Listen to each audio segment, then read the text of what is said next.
Hello, it's Facebook Friday and this is Michael Field here, Mark's mechanic, desperately in need of a haircut. Anyway, what we talking about this week?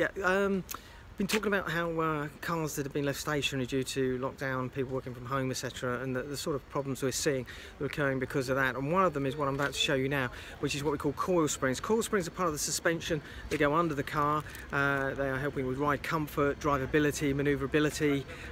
Very important part of the car. And what we're finding is that people have been coming out to their vehicles, and we've had at least 3 or 4 vehicles now where they found this on the floor.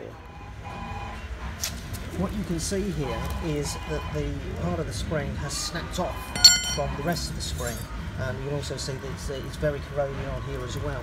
And this is where the cars have just been parked up. They aren't even being driven. We see it enough when cars are being driven where they break. But in this instance, the customers come out and this has been sitting underneath the car. Okay, so coil springs.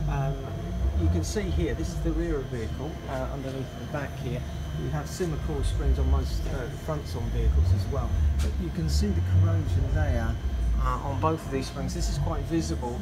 Sometimes you just cannot see the whole spring, so you can't see where the corrosion is. And you don't know about it until they actually break on you. But this gives you an idea. This one is particularly bad. And whilst it wouldn't fail the MOT in this condition, it's obviously sensible to consider having those done sooner rather than later, before they actually break, because they can break at any time, as I've discussed.